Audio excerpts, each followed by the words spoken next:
Ring substitution reactions के बाद हम करेंगे कुछ special reactions of phenol.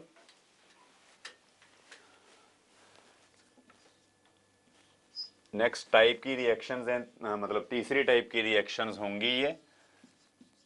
Some special reactions of phenols. इसमें आएगी सबसे पहले जो reaction of phenol with chloroform and alkali, जिसको हम कहते हैं रीमर टीमन रिएक्शन।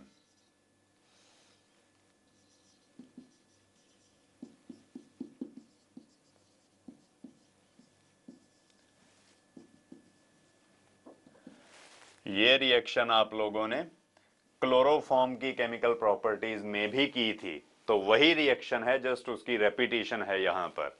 तो एक बार फिर से ये रिवाइज हो जाएगी। 2007 में आईआईटी के पेपर में भी, आईआईटी के एंट्रेंस टेस्ट में भी रीमर टीमन रिएक्शन के ऊपर ही 12 मार्क्स के क्वेश्चंस आए थे। 3 क्वेश्चन आए थे 12 मार्क्स के। तो इसलिए है ये बहुत इजी रिएक्शन, बस थोड़ी सी समझ कर करने वाली है। तो इसमें हम फिनोल में से क्लोरोफॉर्म अगर ऐड करें in the presence of an alkali at a temperature of about 340 Kelvin, तो then we get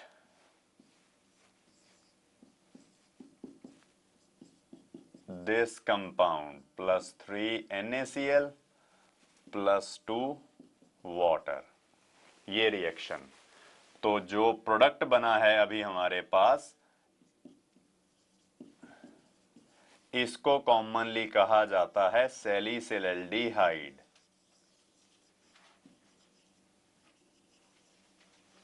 जब फिनोल शुरू हुई थी तो कुछ फिनोल्स के मैंने आपको कॉमन नेम्स बताए थे which are adopted by the IUPAC system also.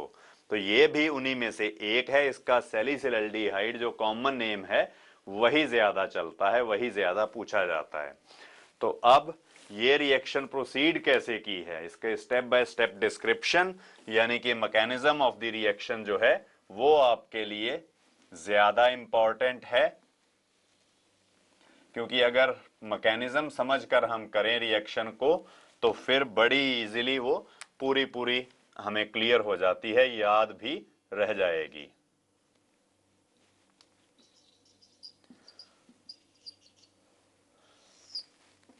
तो जब हम स्टार्टिंग की थी ऑर्गेनिक केमिस्ट्री की, उसमें बेसिक कॉन्सेप्ट्स में रिएक्शन इंटरमीडिएट्स की बात की थी, और तब 4 तरह के रिएक्शन इंटरमीडिएट्स आप लोगों ने किए थे, जिसमें सबसे वो थे, चारों रिएक्शन इंटरमीडिएट्स थे कार्बोकेटायंस, कार्बेनायंस, फ्री रेडिकल्स एंड कार्बीन्स। तो कार्बोकेटायन, कार्बेनायन और फ्री रेडिकल वगैरह तो काफी सारी रिएक्शंस में यूज होते हैं। तब भी शायद बात की थी कि जो कार्बीन्स हैं ये सिर्फ एक ही रिएक्शन में यूज होती हैं। ऑर्गेनिक केमिस्ट्री में कार्बीन सिर्फ एक रिएक्शन में यूज होती हैं, and that is this reamer Tiemann reaction. तो वो किस तरह से प्रोड्यूस होंगी और किस तरह से रिएक्शन में पार्टिसिपेट करेंगी वो हम देखते हैं। क्लोरोफॉर्म जो है दैट इज CHCl3, ये उसका एक मॉलिक्यूल है। इसमें अगर हम से KOH या NaOH डालें, अल्कोहलिक मतलब वेरी स्ट्रॉन्ग बेस होता है ये, NaOH डालें अगर, तो NaOH being a very strong base, ये क्लोरोफॉर्म में से एक एसिड मॉलिक्यूल को एब्स्ट्रैक्ट कर लेगा। यहां से जाएगा HCl।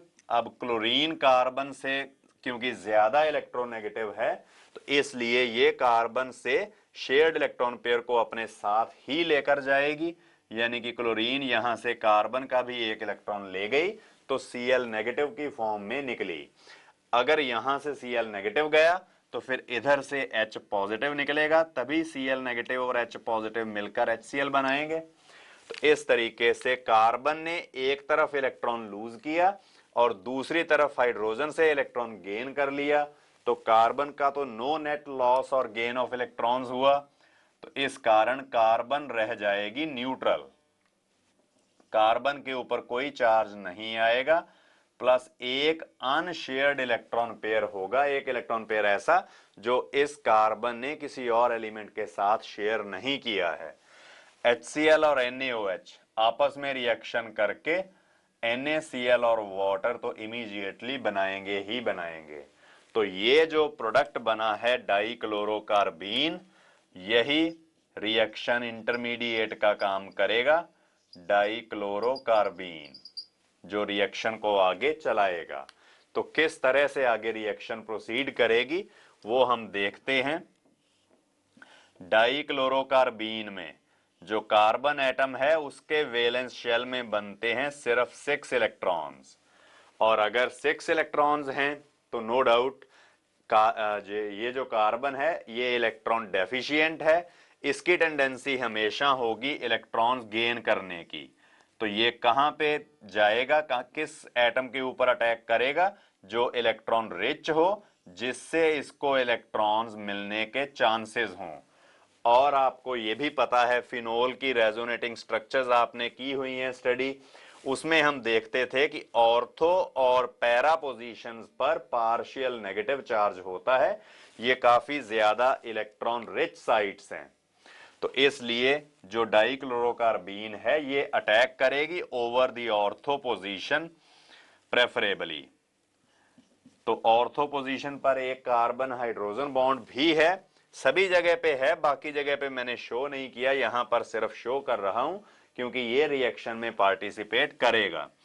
इस बॉन्ड में एक इलेक्ट्रॉन है हाइड्रोजन का और दूसरा इलेक्ट्रॉन है कार्बन का, बेंजीन रिंग वाली कार्बन का।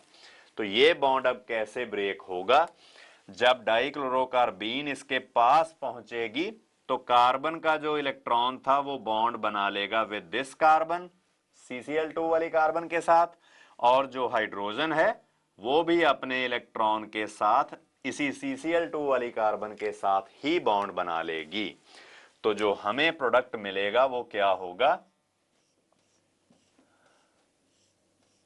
वो प्रोडक्ट अपीयर होगा ऐसे, यहां पर C के साथ एक H और 2 Cl क्लोरीन जुड़ जाएंगे, CHCl2, ये वाला इंटरमीडिएट बनेगा। अब हमें पता है कि कार्बन के साथ क्लोरीन लगी है, हेलो एल्केन है, तो ये अल्कली की प्रेजेंस में, NaOH की प्रेजेंस में तो ऐसा सच रहेगा ही नहीं।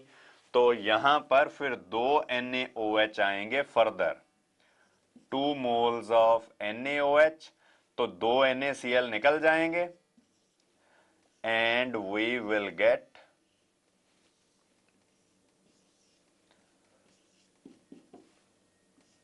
यहां पर कार्बन के साथ 2-2 OH ग्रुप्स अटैच हो जाएंगे। अब एक कार्बन के साथ एक से ज्यादा OH ग्रुप्स तो कभी भी स्टेबल नहीं होते, तो इसलिए यहां से इमीडिएटली एक वाटर मॉलिक्यूल लूज हो जाएगा।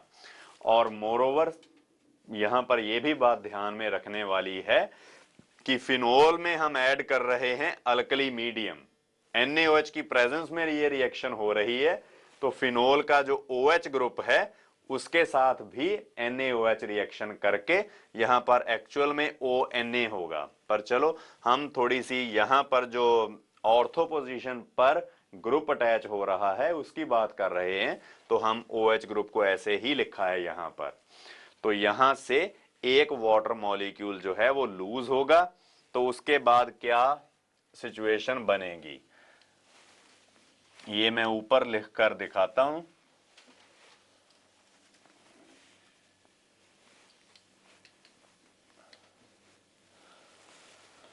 तो अब एक कार्बन के साथ एक से ज्यादा OH ग्रुप्स कभी भी स्टेबल नहीं होते, तो इसीलिए यहां से एक वाटर मॉलिक्यूल जो है वो लूज हो जाएगा और हमें मिलेगा क्या, माइनस हो गया वाटर, तो बाकी कार्बन और ऑक्सीजन में डबल बॉन्ड फॉर्म हो जाएगा।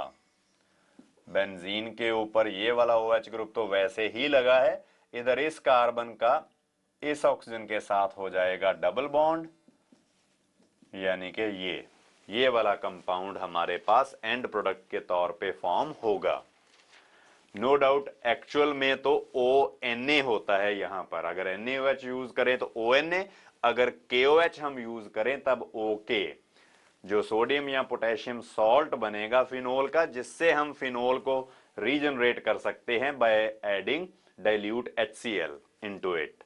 तो इस तरीके से आप देखते हो कि जो डाइक्लोरोकार्बीन है वो काम करती है रिएक्शन इंटरमीडिएट का। तो यही इस रिएक्शन की खासियत है कि इस रिएक्शन में कार्बीन्स जो हैं वो यूज होते हैं एज रिएक्शन इंटरमीडिएट। और इस साल के IIT के पेपर में यही एक क्वेश्चन था कि कौन सा रिएक्शन इंटरमीडिएट इस रिएक्शन में यूज होता है। तो दैट इज दिस CCl2 डाइक्लोरोकार्बीन। तो फिर इसके बाद हमने जब पॉली हैलोजन डेरिवेटिव्स किए थे तो उनमें क्लोरोफॉर्म के बाद CCl4 भी की थी। तो रीमर टीमन रिएक्शन में भी अगर हम क्लोरोफॉर्म की बजाय कार्बन टेट्राक्लोराइड यूज करें तब भी रिएक्शन जो है वो बिल्कुल सिमिलर तरीके से ही प्रोसीड करेगी। जैसे यहां पर CCl4 ऐड किया जाए अगर इन the presence of NaCl, sorry NaOH, और इसको हीट किया जाए तो नो डाउट माइनस हो जाएगा NaCl और ये इधर जाके अटैच हो जाएगा एट दी ऑर्थो पोजीशन, बिल्कुल सिमिलर तरीके से ही। तो यहां पर CCl3 लगा। अब कार्बन के साथ हैं 3 क्लोरीन्स अगर, तो इसके साथ फिर 3 moles of NaOH further reaction करेंगे और 3 NaCl लूज हो जाएंगे और हमें ऑब्टेन होगा ये वाला प्रोडक्ट। अब आपको बता चुका हूं मैं कि एक कार्बन के ऊपर एक से ज्यादा OH ग्रुप्स कभी भी स्टेबल नहीं होते। यहां पर तो 3 लग गए OH ग्रुप्स, तो इसलिए यहां से बड़ी इजीली एक वाटर मॉलिक्यूल जो है वो लूज होगा। तो हमें क्या मिलेगा, माइनस हो गया वाटर, तो बाकी जो बना यहां पर कार्बोक्सिलिक ग्रुप होगा, ऑर्थो हाइड्रोक्सी बेंजोइक एसिड, इसको कॉमनली कहा जाता है सैलिसिलिक एसिड। तो फिनोल में अगर हम CCl4 कार्बन टेट्राक्लोराइड ऐड करें in the presence of an alkali तो तब सैलिसिलिक एसिड बनता है, और अगर हम ऐड करें क्लोरोफॉर्म तो तब हमें ऑब्टेन होता है सैलिसिलल्डिहाइड। तो इस तरीके से फिनोल से हम salicylic acid as well as salicylaldehyde दोनों बना सकते हैं। फिर जो ये सैलिसिलिक एसिड बना हमारे पास, ये आगे भी काफी ज्यादा इंपॉर्टेंट कंपाउंड्स बनाने के लिए, बड़े यूजफुल कंपाउंड्स बनाने में काम आता है, तो वो भी हम करेंगे। पर उससे पहले एक और रिएक्शन हम करते हैं जिससे सैलिसिलिक एसिड ही प्रिपेयर किया जाएगा, और वो रिएक्शन है कॉल्ब श्मिट रिएक्शन। तो सेकंड रिएक्शन है is in special reactions of phenols में कॉल्ब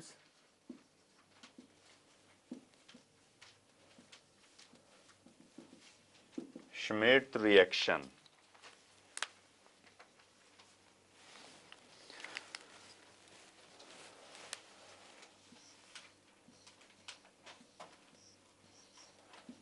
तो इसमें हम sodium salt of phenol use करते हैं। इसमें ऐड करेंगे हम सिर्फ CO2 कार्बन डाइऑक्साइड। अब कार्बन डाइऑक्साइड आपको पता है कि एक लीनियर मॉलिक्यूल होता है, पर वैसे मैंने जानकर ही इसकी स्ट्रक्चर ऐसे करके लिखी है क्योंकि इससे आपको जो प्रोडक्ट बनना है वो ज्यादा इफेक्टिवली, ज्यादा इजीली समझ लग जाएगा। ये रिएक्शन होगी एट 400 केल्विन और प्रेशर तो मॉडरेट ही होगा, 4 to 7 एटमॉस्फेयर के आसपास ही। अब आपको पता है कि कार्बन और ऑक्सीजन में से oxygen is much more electronegative than carbon, तो कार्बन से शेयर्ड इलेक्ट्रॉन पेयर्स को बड़ी स्ट्रांगली अपनी तरफ वो विड्रॉ करेगी। इस कारण कार्बन के ऊपर पार्शियल पॉजिटिव चार्ज काफी ज्यादा आएगा। तो कार्बन के ऊपर अगर पार्शियल पॉजिटिव चार्ज है तो यहां से O नेगेटिव का अटैक नो डाउट इस कार्बन के ऊपर रेडिली होगा। तो यहां पर कैसे रिएक्शन जो है वो प्रोसीड करेगी कि ये नेगेटिवली चार्ज्ड ऑक्सीजन इस कार्बन के ऊपर अटैक करेगा। और आपने बेसिक कॉन्सेप्ट्स में इलेक्ट्रोमेरिक इफेक्ट पढ़ा था कि जब कोई न्यूक्लियोफाइल, ये नेगेटिव आयन है तो न्यूक्लियस लविंग होगा, न्यूक्लियस के ऊपर होता है पॉजिटिव चार्ज, तो नेचुरल बात है नेगेटिवली चार्ज्ड आयन जो है ये पॉजिटिव सेंटर की तरफ ही जाएगा।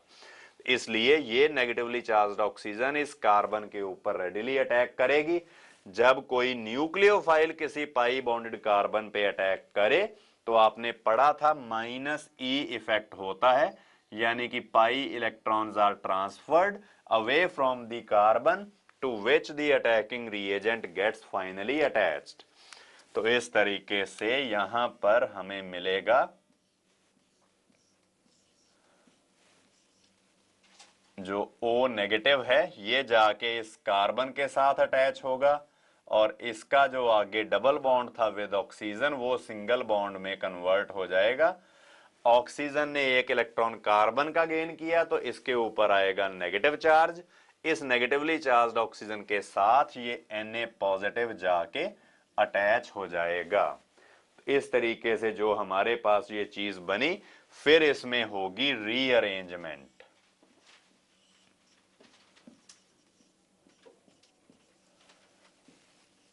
रीअरेंजमेंट में यहां से जो कार्बोक्सिलेट ग्रुप है ये इस ऑर्थो पोजीशन पर माइग्रेट कर जाएगा और यहां से हाइड्रोजन जो है वो ऊपर चला जाएगा O के पास। तो हमें ऑब्टेन होगा ये वाला product ONA, this sodium salt of salicylic acid, जिसमें हम अगर डाइल्यूट HCl डालें तो सैलिसिलिक एसिड की प्रेपरेशन बड़ी इजीली कर सकते हैं। इसमें अगर ऐड किया जाए डाइल्यूट HCl तो माइनस हो जाएगा NaCl, यानी कि NaCl निकल जाएगा रिएक्शन मिक्सचर में से और हमें ऑब्टेन होगा ये वाला सैलिसिलिक एसिड। तो इस तरीके से हम देख सकते हैं कि कैसे कैसे करके हम फिनोल से सैलिसिलिक एसिड जो है वो बना सकते हैं। मैंने आपको विद मैकेनिज्म ये रिएक्शन जो है वो डिस्क्राइब की है, यानी कि हर एक स्टेप पे बताया है कि किस किस तरीके से ये रिएक्शन प्रोसीड करती है। अब जो सैलिसिलिक एसिड बना उसको आगे कई रिएक्शन में हम यूज करते हैं for preparation of many useful compounds. तो अब हम उनकी थोड़ी बहुत डिस्क्रिप्शन देखेंगे कि ये कहां कहां पे यूज होता है। तो आप लिख सकते हो salicylic acid is a very useful organic compound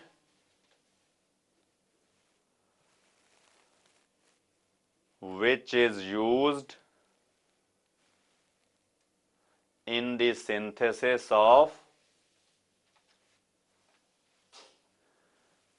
many useful compounds as, तो आगे हम कुछ रिएक्शंस लिखेंगे जिसमें हम बताएंगे कि ये जो सैलिसिलिक एसिड है ये कहां कहां पर यूज होता है और इससे हम आगे क्या क्या और चीजें बना सकते हैं। तो यहां पर रिएक्शंस तो जो करनी है वो वैसी रिएक्शंस हम पहले कर चुके हैं कई बार। जैसे हमने पढ़ा था कि अगर अल्कोहल में हम कार्बोक्सिलिक एसिड ऐड करें या एसिड एनहाइड्राइड ऐड करें तो उसकी एसाइलेशन हो जाती है।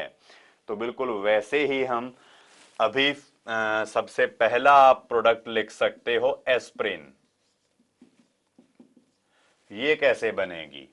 एस्प्रिन के लिए हम यूज करते हैं सैलिसिलिक एसिड। एस्प्रिन आप लोग जानते हो कि ये यूज की जाती है एज एन एंटीसेप्टिक और एंटीपायरेटिक ड्रग, जो बुखार वगैरह हटाने के लिए या टेम्परेचर, बॉडी टेम्परेचर डिक्रीज करने के लिए। और एनाल्जेसिक भी होती है, पेन खत्म करती है, जैसे सर दर्द की दवाई बेसिकली इस तौर पे इसको यूज किया जाता था। और आज की डेट में तो इसका एक जो सबसे ज्यादा यूज होती है वो हार्ट पेशेंट्स को दी जाती है। ये ब्लड प्रेशर को थोड़ा डिक्रीज करती है, ब्लड को थोड़ा पतला करती है। तो इसमें अगर एसिड एनहाइड्राइड में ऐड करूं, एसाइलेशन करनी है, तो no doubt in the presence of concentrated sulphuric acid की जाएगी। सल्फ्यूरिक एसिड से आएगा H पॉजिटिव, जो यहां पर आके प्रोटोनेशन करेगा, OH बनेगा। OH बना तो ऑक्सीजन के ऊपर आएगा पॉजिटिव चार्ज, और आप जानते हो कि पॉजिटिव चार्ज को ऑक्सीजन कभी टॉलरेट नहीं करती। वो यहां से कार्बन के साथ जो शेयर्ड इलेक्ट्रॉन पेयर है वो ले जाकर सेपरेट हो जाएगी। तो इस तरीके से हमें मिलेगा एक मॉलिक्यूल इथेनोइक एसिड का, प्लस इधर इस कार्बन के ऊपर आएगा पॉजिटिव चार्ज, तो यहां से OH ग्रुप में से H निकलकर O नेगेटिव बचा, इसके साथ जाके जो एसाइल ग्रुप है वो अटैच हो जाएगा। तो मतलब यहां पर ये चीज बनेगी। और इधर तो कार्बोक्सिलिक ग्रुप जो है COOH वो तो वैसे का वैसे ही है। तो इस कंपाउंड को हम क्या कहते हैं, इसको कहा जाता है 2-एसिटॉक्सी। जो ये रेड सर्कल के अंदर है ग्रुप ऑफ एटम्स, उसको हम एसिटॉक्सी ग्रुप बोलते हैं, 2-एसिटॉक्सी। और बाकी जो बचा that is only benzoic acid, two acetoxy benzoic acid. इसको कहा जाता है एस्प्रिन।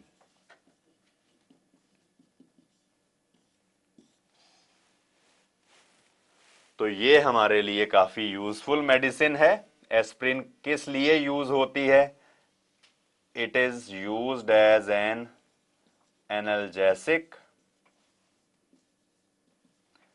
मतलब जो पेन्स रिमूव करती है, पेन किलर जैसे, तो बड़ी माइल्ड पेन किलर होती है, एन एनाल्जेसिक और एंटीपायरेटिक ड्रग। एंटीपायरेटिक होती है जो बॉडी टेम्परेचर डिक्रीज करती हैं। मेडिसिन बॉडी टेम्परेचर को थोड़ा कम करती हैं, तो जब बुखार चढ़ा हो काफी ज्यादा, तब एस्प्रिन की अगर हम दें डोज, तो उससे भी बॉडी टेम्परेचर जो है वो थोड़ा लो हो जाता है। तो इस तरीके से आप देख सकते हो कि सैलिसिलिक एसिड की एसाइलेशन अगर की जाए विद एसिड एनहाइड्राइड, तो we will get two acetoxy benzoic acid और एस्प्रिन। तो फिर इसके बाद हम करते हैं सेकंड जो यूजफुल प्रोडक्ट हम सैलिसिलिक एसिड से बनाएंगे, दैट इज कॉल्ड सेलोल। तो सेलोल क्या होती है, यहां पर हम अब एसाइलेशन करेंगे इसकी, पर अब ऐड करेंगे अल्कोहलिक ग्रुप वाला कंपाउंड। अल्कोहलिक ग्रुप वाला कंपाउंड जैसे है फिनोल, तो C6H5OH। अब अगर सैलिसिलिक एसिड में फिनोल ऐड की जाए इन the presence of POCl3 phosphorus oxychloride, हम करते हैं इसकी थोड़ी सी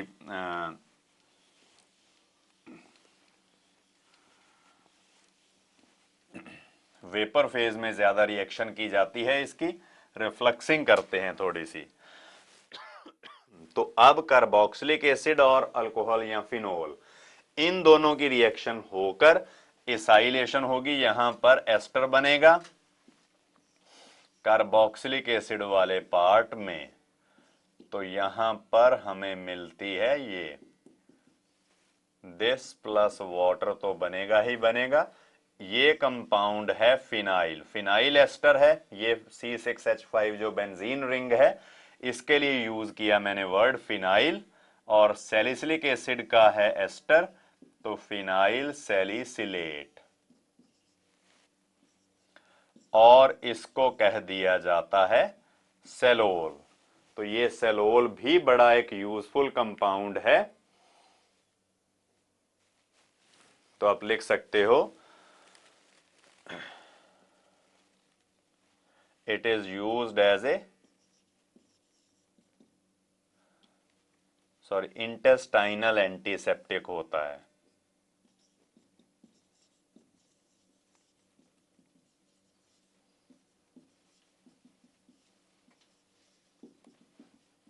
एन इंटेस्टाइनल एंटीसेप्टिक। फिर इसके बाद अगर एसाइलेशन यानी कि एस्टर ही बनाना है तो ये जो फिनोल यूज की थी इसकी बजाय हम सिंपल मीथेनॉल अगर यूज कर लें तो भी रिएक्शन जो है वो बिल्कुल सिमिलर तरीके से ही प्रोसीड करेगी। पर जो अब प्रोडक्ट बनेगा उसको हम क्या कहेंगे? तो पहले केस में हमने एस्प्रिन बनाई थी, फिर सेलोल बनाई यानी कि फिनाइल सैलिसिलेट, और तीसरा जो यूजफुल प्रोडक्ट है उसको हम कहते हैं मिथाइल सैलिसिलेट। मिथाइल सैलिसिलेट तो ये बनेगा by adding methanol into salicylic acid. Methanol add करके हम अगर इसको रिफ्लक्स करें यानी कि वेपर फेज में रिएक्शन करवाएं तो तब हमारे पास हमें ऑब्टेन होगा यहां पर मिथाइल सैलिसिलेट, यानी कि यहां पर C6H5 की बजाय CH3 ग्रुप आकर अटैच होगा। तो इस कंपाउंड को कहा जाता है मिथाइल सैलिसिलेट। तो ये भी बड़ा एक यूजफुल कंपाउंड है। आप ये पहले इक्वेशन लिखकर फिर इसके बाद इसके बारे में थोड़ी सी डिस्क्रिप्शन हम लिखेंगे कि जो ये मिथाइल सैलिसिलेट हमें ऑब्टेन हुआ ये कहाँ हमें मिलता है या कहाँ पाया जाता है और इसके आगे यूज क्या क्या है। तो आप लिख सकते हो methyl salicylate is an important constituent of oil of winter green.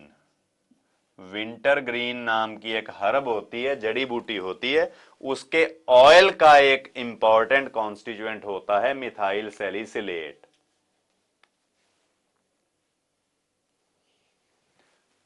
Full stop. अब ये यूज कहां होता है? It is a constituent of Iodex,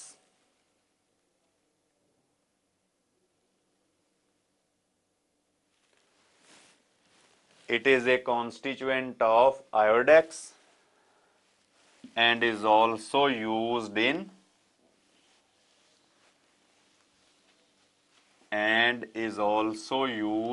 in mouth wash. जो माउथ वॉश होते हैं उनमें भी ये यूज किया जाता है।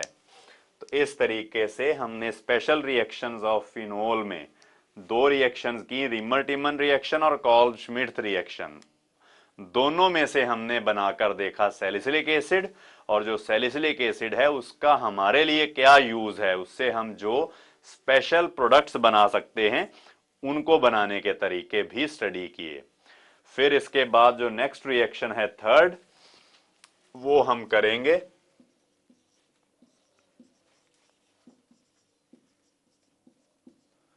That is गैटरमैन-कॉच reaction.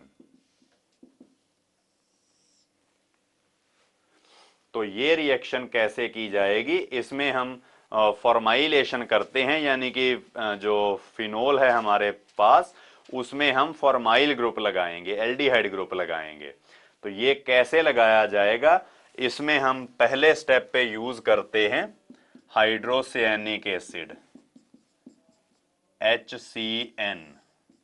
Hydrocyanic acid में अगर हम HCl ऐड करें तो इससे हमें मिलता है, HCl की एडिशन होगी, एक तरफ जाएगा H और दूसरी तरफ जाएगा Cl। तो जो Cl है वो जाएगा कार्बन के पास, H तो नो डाउट नाइट्रोजन के ऊपर लोन पेयर है, पार्शियल नेगेटिव चार्ज है, तो H पॉजिटिव उधर जाएगा, और जो Cl है वो जाएगा इस कार्बन के पास, और इन दोनों में रह जाएगा डबल बॉन्ड। और एक नाइट्रोजन के साथ भी H लग जाएगा। सॉरी, यहां पर कार्बन नहीं है। ये चीज हमें ऑब्टेन हुई, रिएक्शन इंटरमीडिएट का ये काम करेगी। फिर ये वाला जो हमारे पास चीज बनी, ये आगे रिएक्शन करेगी फिनोल के ऊपर। अब क्योंकि ये बड़ा ग्रुप हो गया है, बल्कि ग्रुप है, तो नो डाउट ऑर्थो पोजीशन पर अटैच होना इसके लिए मुश्किल होगा। तो ये अटैक करेगा basically at the para position of phenol. तो इसमें अगर हम एनहाइड्रस AlCl3 ऐड करें तो वो यहां से Cl नेगेटिव को खींच लेगा, इस कार्बन के ऊपर आएगा पॉजिटिव चार्ज, तो ये इधर इलेक्ट्रोफिलिक सब्स्टिट्यूशन रिएक्शन कर देगी। यानी कि जो फिनोल की पैरा पोजीशन है वहां पर ये कार्बन जाके अटैच हो जाएगी। तो इस तरह से जो इमीन बना हमारे पास, हमें ऑब्टेन हुआ, ये जब हम वाटर डाल के इसको रिफ्लक्स करेंगे तो यहां से अमोनिया निकल जाता है और हमें एल्डिहाइड ग्रुप जो है वो ऑब्टेन होगा। अब इसमें अगर अगले स्टेप में हम वाटर डाल के रिफ्लक्स करें, यानी कि वेपर फेज में रिएक्शन करवाएं, हीट करें इसको, तो वाटर का आपको पता ही है कि हाइड्रोजन के ऊपर होता है पार्शियल पॉजिटिव चार्ज और ऑक्सीजन के ऊपर पार्शियल नेगेटिव। तो ऑक्सीजन का double bond with this carbon form होगा और दोनों हाइड्रोजन लग जाएंगी विद नाइट्रोजन। तो हमें ऑब्टेन होगा ये वाला प्रोडक्ट। यहां पर एल्डिहाइड ग्रुप जो है वो अटैच हो जाएगा। तो इस तरीके से जो गेटरमैन्स रिएक्शन है उससे हमें ये वाला प्रोडक्ट मिला। अब इस प्रोडक्ट में आप देख सकते हो कि पैरा पोजीशन पर फिनोल की एल्डिहाइड ग्रुप लगा है, और जब हम IUPAC नॉमेनक्लेचर करते हैं तो उस केस में एल्डिहाइड ग्रुप की अल्कोहलिक ग्रुप से, OH ग्रुप से प्रायोरिटी थोड़ी हायर होती है।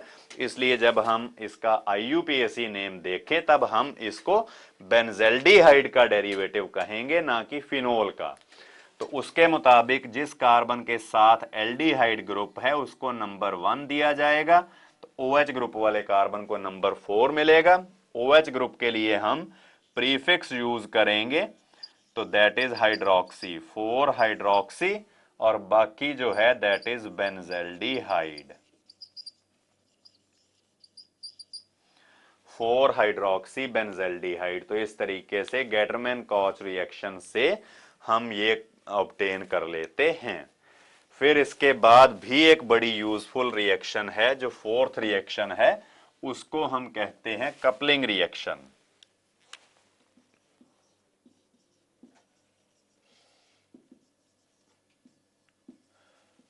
तो जैसे हमने क्लोरोबेंजीन की भी एक स्पेशल रिएक्शन की थी, जब हमने DDT मैन्युफैक्चर की थी क्लोरोफॉर्म से, तो उस केस में हमने क्लोरल यूज किया था एक कंपाउंड, और उससे जो क्लोरोबेंजीन थी उसके 2 पैरा हाइड्रोजन जो हैं, 2 मॉलिक्यूल से वो रिमूव करवाए थे। तब भी मैंने बात की थी आपसे कि अगर बेंजीन के ऊपर कोई इलेक्ट्रॉन रिलीजिंग ग्रुप लगा हो तो उसके जो पैरा हाइड्रोजन होते हैं उनको हम काफी लेबाइल ग्रुप्स गिनते हैं, वो काफी ज्यादा इजीली रिप्लेसेबल होते हैं।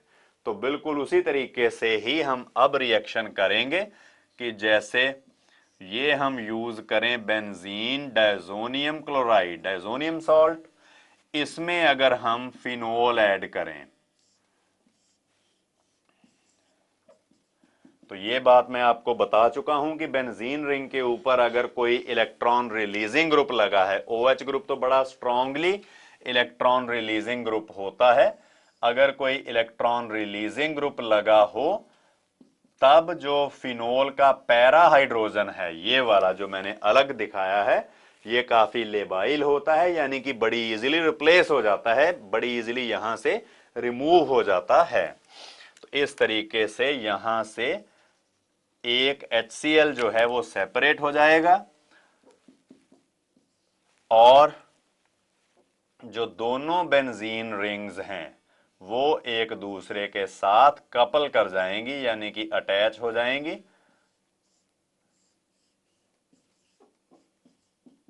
कुछ इस तरह से ये वाला हमें जो कंपाउंड है वो ऑब्टेन होगा।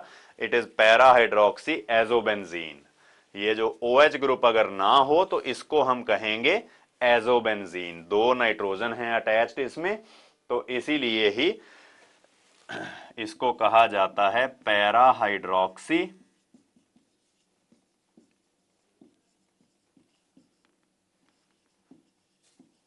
एजोबेंजीन।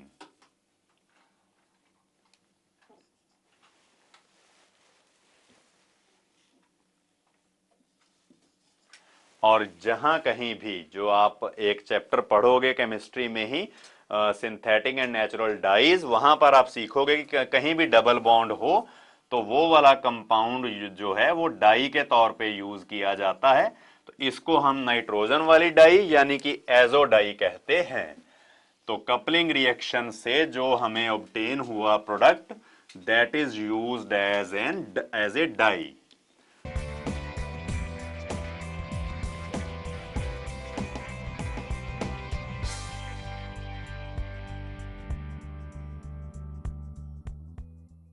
तो इसके बाद नेक्स्ट रिएक्शन आती है जो फिनोल की हम स्पेशल रिएक्शंस कर रहे हैं।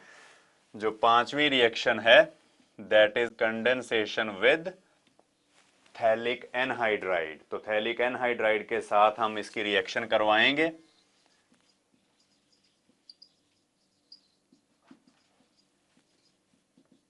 कंडेंसेशन विद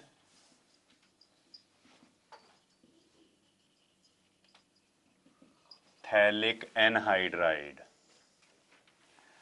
अब थैलिक एनहाइड्राइड आपको पता होगा, थैलिक एसिड के एनहाइड्राइड को हम कहते हैं।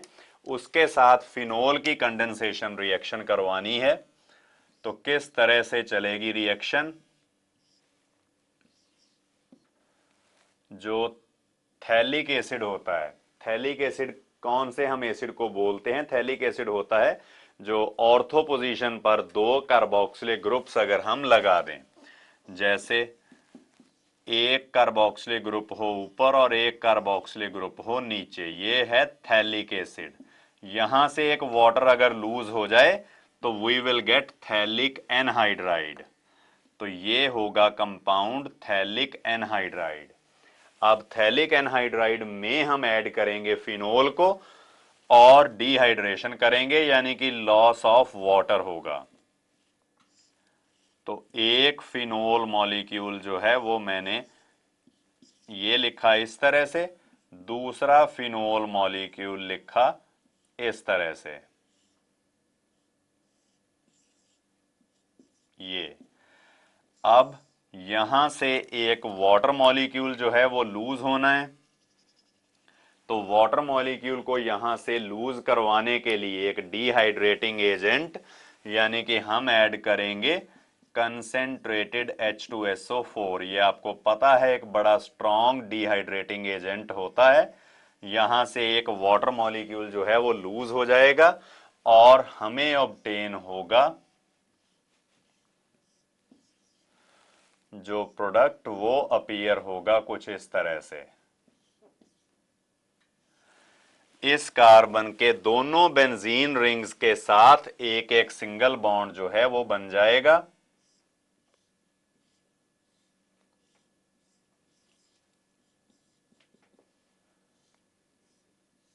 Like this.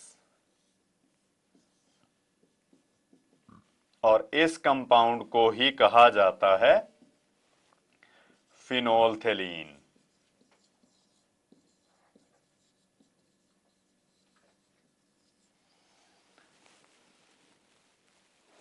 तो यहां पर फिनोल्थेलीन में ये पीएच भी लिखा हुआ है, पर इसको फिनोल फथेलीन नहीं बोलना चाहिए। ये पीएच जो है ये साइलेंट होता है।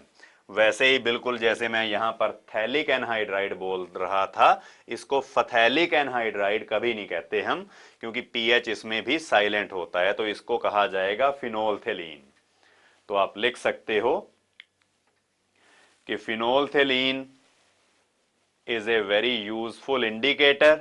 इसको आप टाइट्रेशंस में, जो एसिड अल्कली टाइट्रेशंस होती हैं वहां पर आप यूज करते हो एज एन इंडिकेटर। तो phenolphthalein is used as an indicator in acid alkali titrations. In acid alkali titrations.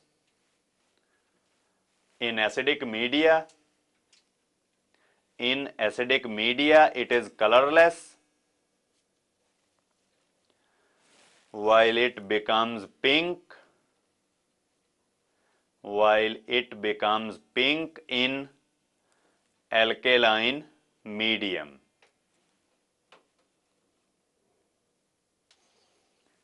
While it becomes pink in alkaline medium. तो अब यहां पर मैं ये चीज थोड़ी सी एक्सप्लेन करूंगा कि ये एल्केलाइन मीडियम में थोड़ा पिंक क्यों हो जाता है।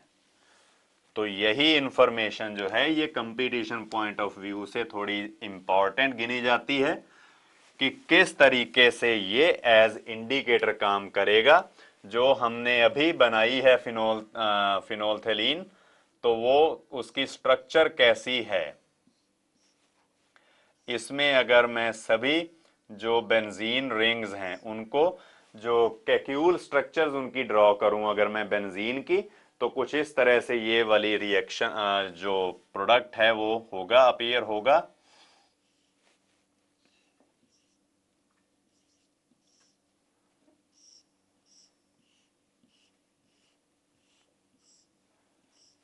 तो यहां पर जो तीनों बेंजीन रिंग्स हैं उनकी मैंने कैक्यूल स्ट्रक्चर ड्रॉ की है, यानी कि alternate single and double bonds. क्यों ड्रॉ की है? क्योंकि यही इंफॉर्मेशन हमने यूज करनी है ये बताने के लिए कि एल्केलाइन मीडियम में इसका कलर पिंक क्यों हो जाता है। तो जो ये वाली रिंग्स हैं तीनों डबल बॉन्ड्स वाली, जो जब तीनों double bonds inside the benzene ring होते हैं, इनको हम कहते हैं बेंजीनॉइड रिंग्स। तो फिनोल्थेलीन में 3 बेंजीन रिंग्स हैं और तीनों ही बेंजीनॉइड रिंग्स हैं। अब अगर इसमें ऐड किया जाए अल्कली NaOH, तो इजीली एक वाटर मॉलिक्यूल लूज हो जाएगा। जैसे मैं यहां से H पॉजिटिव को लूज करूं तो ऑक्सीजन के ऊपर आ जाएगा नेगेटिव चार्ज। तो हमें क्या ऑब्टेन होगा वो मैं आपको यहां पर बनाकर बता रहा हूं।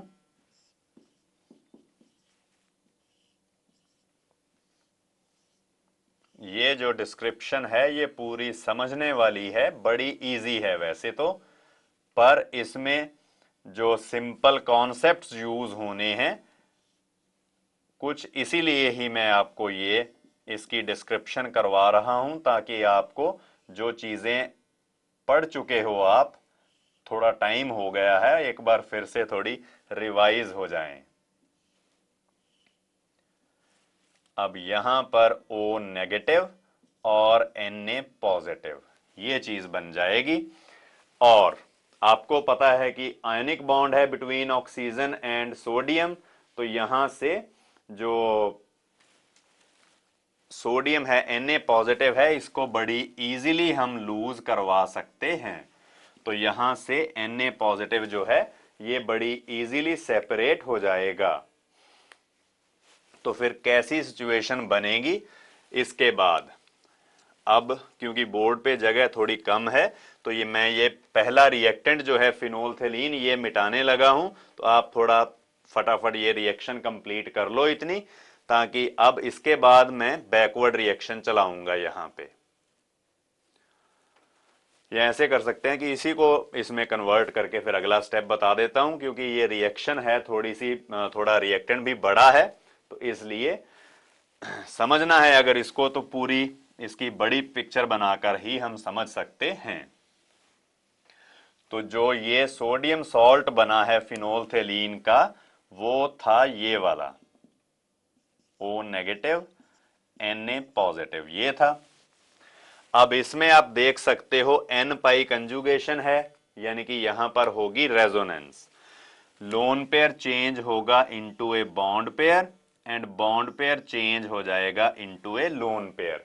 यहां पर लोन पेयर और नेगेटिव चार्ज आएगा तो फिर से N पाई कंजुगेशन होगी, यानी कि ये लोन पेयर इधर आ जाएगा डबल बॉन्ड की फॉर्म में, तो अगर हम अब वो पूरा पूरा इतनी ज्यादा डिटेल में ना बताकर थोड़ी इजीली बताने की कोशिश करें, तो यहां पर हम इस तरह से एरो लगाएंगे, फिर इधर पाई बॉन्ड बनेगा तो ये इसका इधर लोन पेयर या इसको इधर शिफ्ट करेंगे, इस तरीके से ये स्ट्रक्चर बनेगी।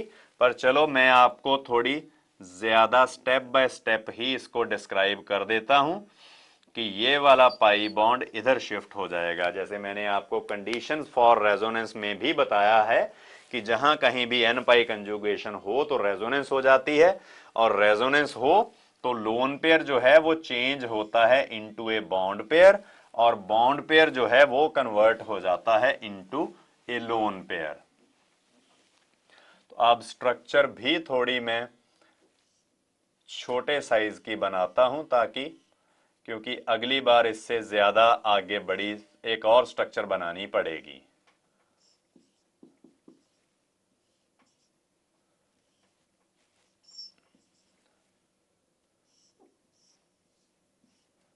तो एक तो बेंजीनॉइड रिंग है, ये बिल्कुल वैसे की वैसे रखी, और जो दूसरी स्ट्रक्चर है उसमें थोड़ी चेंज हमने करनी शुरू की है। अब यहां पर C double bond O form हो जाएगा, Na पॉजिटिव तो लूज हो गया, और इधर लोन पेयर और नेगेटिव चार्ज, बाकी के दोनों पाई बॉन्ड्स बिल्कुल वैसे ही हैं। तो फिर से एन पाई कंजुगेशन है, तो जो रेजोनेंस है वो फर्दर प्रोसीड करेगी, lone pair will change into a bond pair and bond pair will change into A lone pair. तो नेक्स्ट इसकी रेजोनेटिंग स्ट्रक्चर जो है वो बनेगी कुछ इस तरह से।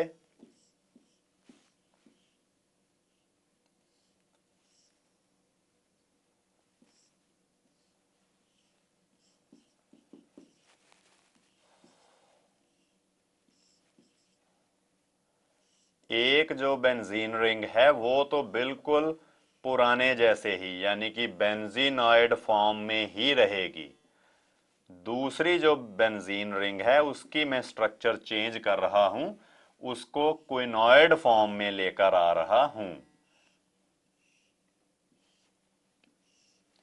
जैसे यहां पर है डबल बॉन्ड, एक डबल बॉन्ड इधर एक इधर, और यहां पर आ गया लोन पेयर और नेगेटिव चार्ज। अब इसके बाद क्या होगा कि जो ये लोन पेयर है ये यहां पर पाई बॉन्ड में कन्वर्ट हो जाएगा, तो ये वाला जो बॉन्ड है ये इस ऑक्सीजन के ऊपर ट्रांसफर हो जाएगा, O नेगेटिव बनेगा, जिसके साथ आके Na पॉजिटिव अटैच हो जाएगा।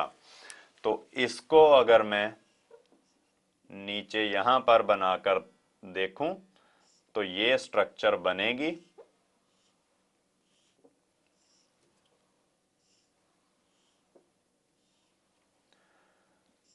फिर मैं इसी स्ट्रक्चर को थोड़ा शॉर्ट फॉर्म में भी आपको बनाना बताऊंगा।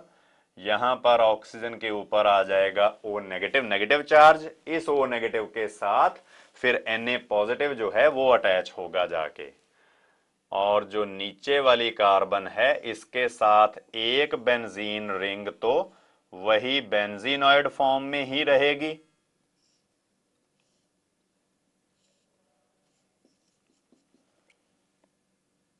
जबकि जो दूसरी बेंजीन रिंग है वो क्विनॉइड फॉर्म में कन्वर्ट हो गई है। ये अभी O नेगेटिव के साथ Na पॉजिटिव आके अटैच हो जाएगा। अब ये वाली दोनों बेंजीन रिंग्स हैं बेंजीनॉइड रिंग्स, और इसमें जब हमने फिनोल्स की थी स्टार्ट, तो बेंजीन रिंग के अगर पैरा पोजीशंस पर एक दूसरे के दो OH ग्रुप्स लगा दिए जाएं तो उसको क्विनोल कहा जाता है। तो ये क्विनोल जैसी है रिंग, क्विनोन्स जैसी है, तो इसको क्विनॉइड रिंग बोला जाता है। तो जो ये वाली दोनों रिंग्स हैं इसमें डबल बॉन्ड्स जो हैं वो पूरे पूरे इनसाइड दी बेंजीन रिंग ही हैं, तो इसीलिए इन डबल बॉन्ड्स को, इनको हम पाई बॉन्ड्स को कहेंगे, ये एंडोसाइक्लिक हैं। पर यहां पर दो डबल बॉन्ड्स हैं जो साइक्लिक रिंग से बाहर को आ रहे हैं, इसलिए इन दो डबल बॉन्ड्स को हम एक्सोसाइक्लिक डबल बॉन्ड्स भी कह देते हैं। जो बेंजीनॉइड रिंग्स होती हैं ये तो कलरलेस होती हैं, पर जो क्विनॉइड रिंग होती है ये कलर्ड होती है, तो जो कलर आएगा पिंक ऑफ फिनोल्थेलिन वो आएगा ड्यू टू दिस क्विनॉइड रिंग। और ये जो क्विनॉइड हमारे पास रिंग बनी है, जो एल्केलाइन मीडियम में इसका कलर आया वो किस तरह से आएगा, अगर उसको एक ही सिंगल रिएक्शन में, एक ही सिंगल स्टेप में डिस्क्राइब करना हो तो वो हम कैसे करेंगे। तो अगर आपने ये स्ट्रक्चर पहले पूरी तरह से ड्रॉ कर लो, फिर मैं आपको एक सिंगल स्टेप में कैसे लिखना है इस रिएक्शन को वो भी आपको एक्सप्लेन कर दूंगा। जैसे यहां पर आपने सबसे पहले देखा लोन पेयर, यहां पर कार्बन ऑक्सीजन डबल बॉन्ड में कन्वर्ट हुआ और ये जो डबल बॉन्ड था ये इस लोन पेयर में कन्वर्ट हुआ। उसके बाद ये लोन पेयर जो है ये इस डबल बॉन्ड में कन्वर्ट हुआ और ये पाई बॉन्ड जो है इसका आगे जाके लोन पेयर बन गया और फिर से ये लोन पेयर इधर आके कार्बन के साथ डबल बॉन्ड में कन्वर्ट हो गया और ऑक्सीजन के साथ जो इस कार्बन का बॉन्ड था वो ऑक्सीजन के ऊपर ही ट्रांसफर हो गया, यानी कि ऑक्सीजन के ऊपर आ गया नेगेटिव चार्ज, जिसके साथ फिर ये जो Na पॉजिटिव यहां से मैंने फ्री किया था वो इस यहां पर ONA बना देगा। तो अगर एक सिंगल स्टेप में ही इस रिएक्शन को बताना हो, ये जो सारी मैंने डीलोकेलाइजेशन करवाई है वो बतानी हो, तब हम वो कैसे बताएंगे। ये मैं डबल एरो से यानी कि इक्विलिब्रियम जैसी चीज में बता रहा हूं आपको। तो ये किस तरीके से हमें ऑब्टेन होगा जो एंड प्रोडक्ट है,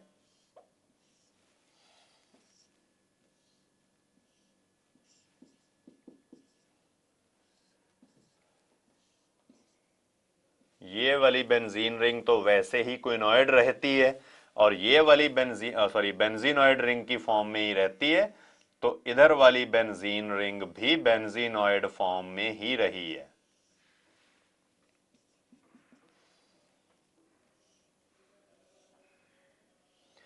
पर ये वाली जो रिंग है ये क्विनॉइड फॉर्म में कन्वर्ट हुई तो किस तरह से हुई।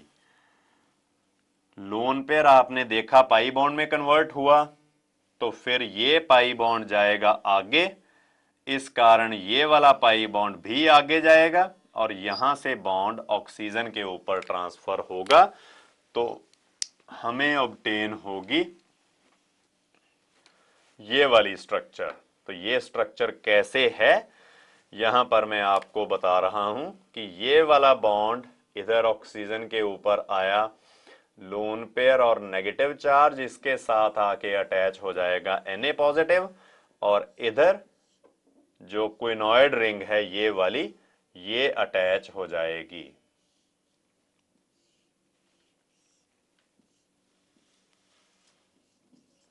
लाइक दिस, यही स्ट्रक्चर मैंने ऊपर करके पूरी बना दी है। इस तरीके से जो हमारे पास फिनोल्थेलिन का सोडियम सॉल्ट था उसकी मैंने रीअरेंजमेंट करके आपको बता दिया है कि ये किस तरह से होगी। अब ये वाला जो हमारे पास कंपाउंड है ये कलर्ड होता है,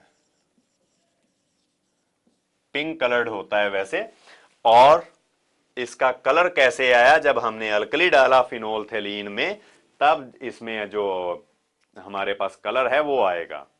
तो आप लिख सकते हो कि इन acidic medium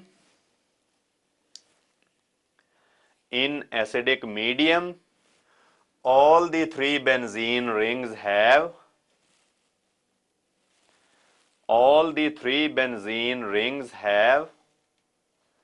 benzenoid structures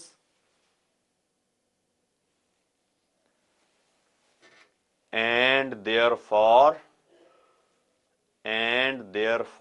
are colorless। तो जो बेंजीनॉइड रिंग्स होती हैं ये कलरलेस होती हैं। तो यही मैं आपको बता चुका हूं कि ये दो स्ट्रक्चर्स जो हैं ये दो बेंजीन रिंग्स बिल्कुल बेंजीनॉइड रिंग्स हैं, क्योंकि इसमें जैसे कि एक्यूल स्ट्रक्चर में 3 ऑल्टरनेट पाई बॉन्ड्स थे, ये इनसाइड दी बेंजीन रिंग ही हैं। ये वाली स्ट्रक्चर है क्विनॉइड रिंग, क्योंकि इसमें 2 डबल बॉन्ड्स हैं जो रिंग के बाहर की तरफ हैं। अगर रिंग के अंदर ही हो तो इसको हम एंडोसाइक्लिक कहते हैं और अगर रिंग के बाहर को जाते हो तब एक्सोसाइक्लिक कह देते हैं। तो आप एक लाइन और लिख सकते हो कि in the benzenoid structures in the benzenoid structures, all the three pi bonds are endocyclic in nature. All the three pi bonds are endocyclic in nature.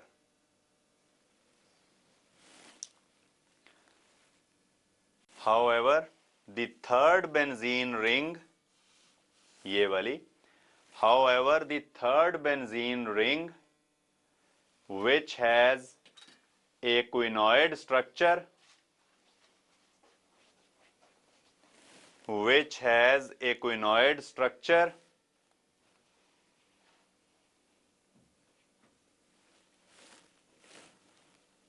is exocyclic in nature. Is exocyclic in nature, क्योंकि इसमें दो double bond जो हैं ये बाहर की तरफ हैं. Is exocyclic in nature as the two pi bonds are outside the ring.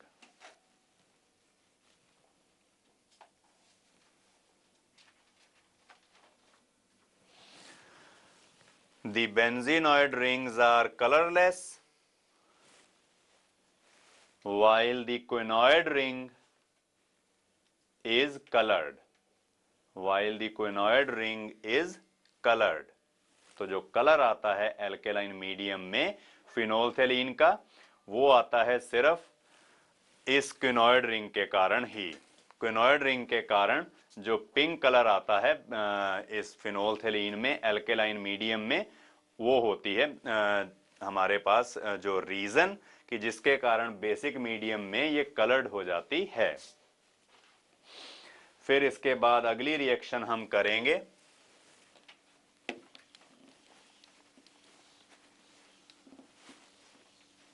आप लिख सकते हो रिएक्शन का नाम कंडेंसेशन विद फॉर्मेल्डिहाइड.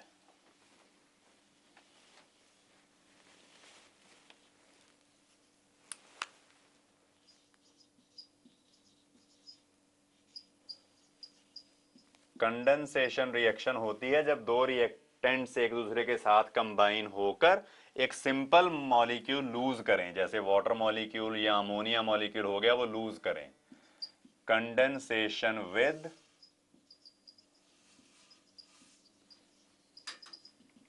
फॉर्मेल्डिहाइड. अब ये रिएक्शन भी काफी ज्यादा यूजफुल रिएक्शन है. तो इसमें हम सबसे पहला स्टेप जो है वो तो करेंगे हम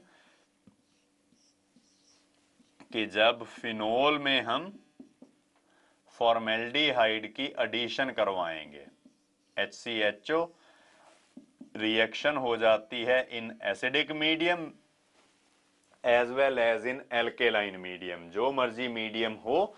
तो इसमें जो ये बेंजल्डिहाइड है ये यहां पर जाके अटैच हो जाता है एट ऑर्थो पोजीशन और एट पैरा पोजीशन.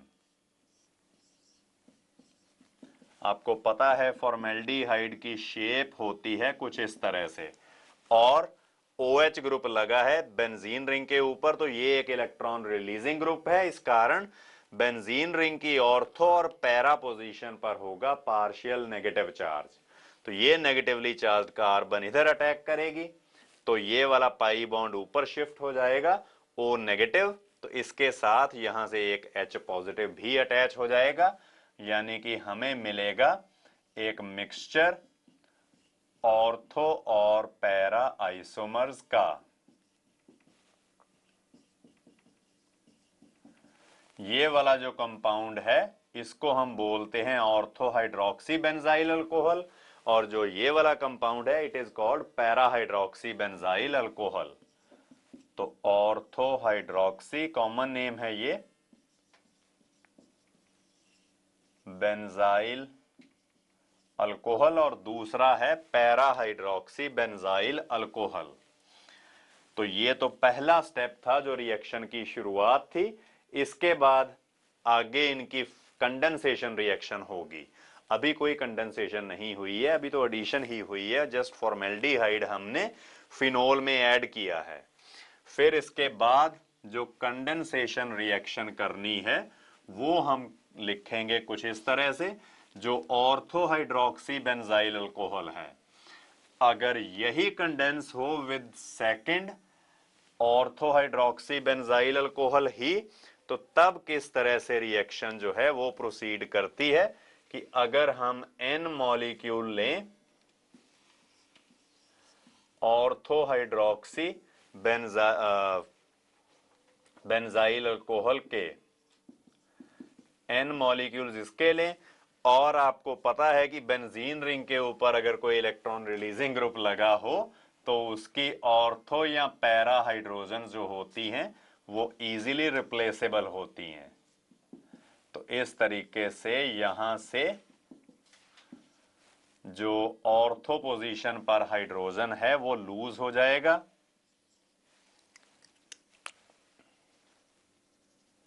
यहां से एक वाटर मॉलिक्यूल जो है वो लूज होगा। अब क्योंकि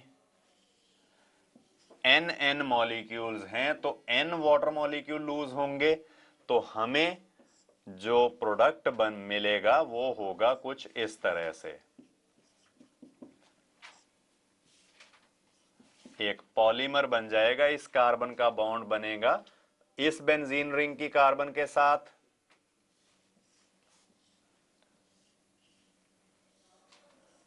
तो बिल्कुल इसी तरीके से एक लीनियर पॉलीमर हमें ऑब्टेन हो जाएगा।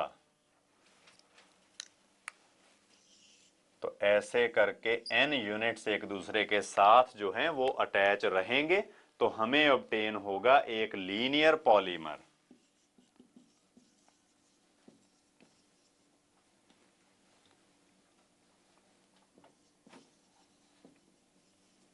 तो लीनियर पॉलीमर हमें तब ऑब्टेन होगा जब ऑर्थो हाइड्रोक्सी बेंजाइल अल्कोहल ही यूज की जाए सिर्फ, और अगर हम इसमें पैरा हाइड्रोक्सी बेंजाइल अल्कोहल भी मिक्स कर दें तब हमारे पास थोड़ी सी क्रॉस लिंकिंग भी हो जाती है, जो लीनियर चेन्स बनती हैं उनमें।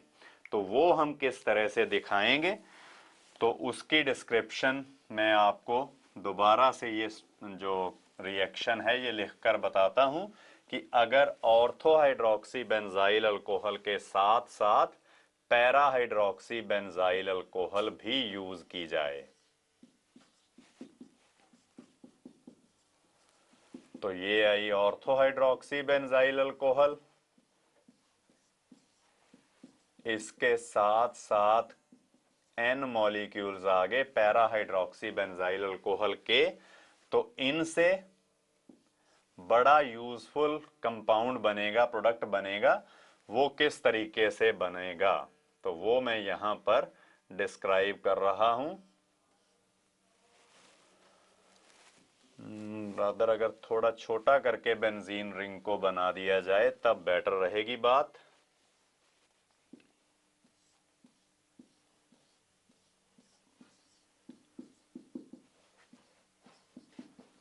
क्योंकि जो पॉलीमर बनना है उसकी स्ट्रक्चर थोड़ी बड़ी होगी। n मॉलिक्यूल इसके लिए, तो n वाटर मॉलिक्यूल लूज हो जाएंगे, और जो हमें प्रोडक्ट ऑब्टेन होगा वो होगा कुछ इस तरह से, OH इधर CH2, फिर आएगी नेक्स्ट बेंजीन रिंग,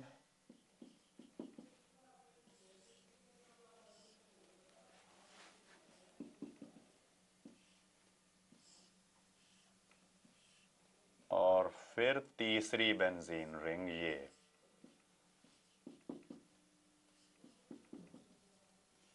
इस तरीके से, और जहां कहीं भी पैरा आइसोमर लगा होगा वो नीचे दूसरी बेंजीन रिंग के साथ क्रॉस लिंकिंग करवा देगा,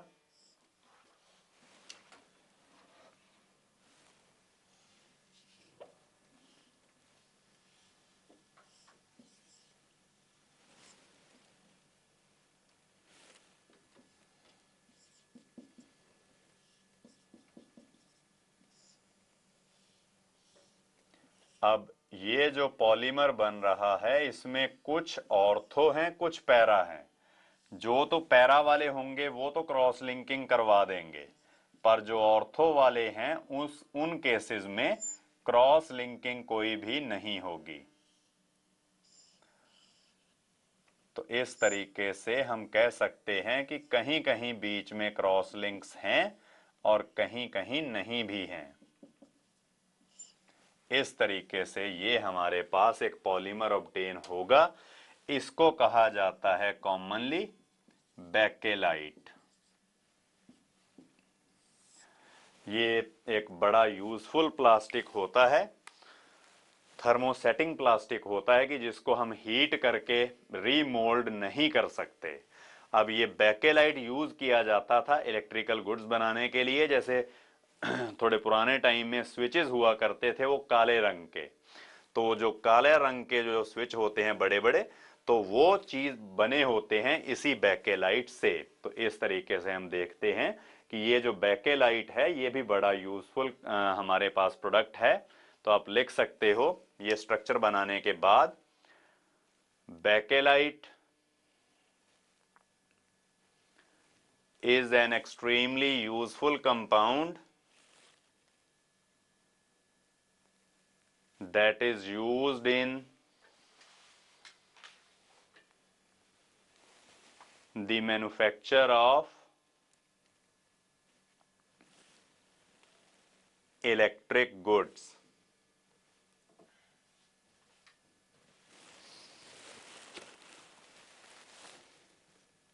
That is used in the manufacture of electric goods. तो इस तरीके से अब कंडेंसेशन हुई है इस रिएक्शन में, यानी कि अब वाटर मॉलिक्यूल जो है वो लूज हुआ है। तो इससे पहले फॉर्मेल्डिहाइड जो है वो फिनोल के साथ जाके अटैच हुआ था।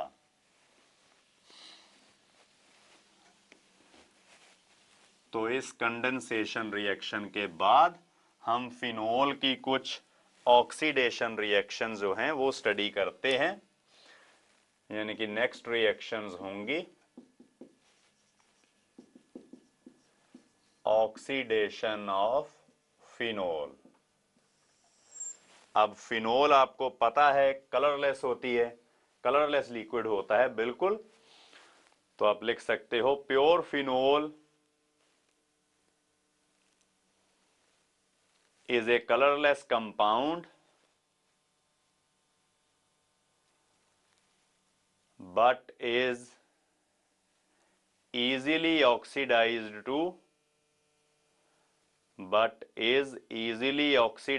to a pink colored compound पैराबेंजोक्विनोन। नाम है जो पिंक कलर्ड कंपाउंड बनेगा, पैराबेंजोक्विनोन व्हेन एक्सपोज्ड टू एयर।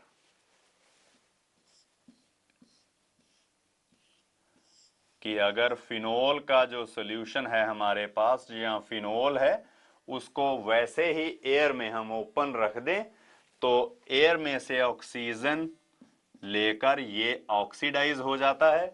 और आपको मैं बता चुका हूं कि फिनोल में जो रिंग है वो बेंजीनॉइड रिंग है, और बेंजीनॉइड रिंग की हम बात कर चुके हैं कि ये कलरलेस होती है। अगर मैं इसकी कैक्यूल स्ट्रक्चर ही ड्रॉ करूं तो इसमें जो तीनों पाई बॉन्ड्स हैं ऑल्टरनेट पड़े हैं, बेंजीनॉइड रिंग है। पर जब एयर में से ऑक्सीजन आएगी वो इसकी ऑक्सीडेशन करके बना देती है पैराबेंजोक्विनोन, यानी कि पैरा पोजीशन पर दोनों कीटोनिक ग्रुप्स जो हैं वो अटैच हो जाते हैं। तो इस तरीके से जो हमारे पास ये पैराबेंजोक्विनोन कंपाउंड बना है ये पिंक कलर का होता है। It is a pink coloured compound. तो इसी पैराबेंजोक्विनोन के बनने के कारण ही ये पिंक कलर का हमें अपीयर होता है फिनोल।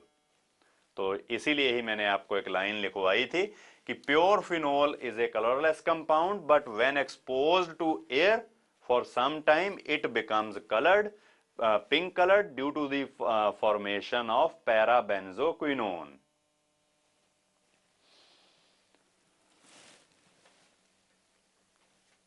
तो ये तो इसकी अपने आप ही जो ऑक्सीडेशन होती है वो हुई थी। इसके बाद अगर हम इसमें कोई ऑक्सीडाइजिंग एजेंट ऐड करें तो फिर उससे भी ऑक्सीडेशन हो जाएगी। तो वो ऑक्सीडेशन आप स्टडी करोगे अंडर द हेडिंग की ऑक्सीडेशन विद पोटेशियम पर सल्फेट। तो ऑक्सीडेशन रिएक्शंस ऑफ फिनोल्स हम इस तरह से कर रहे हैं।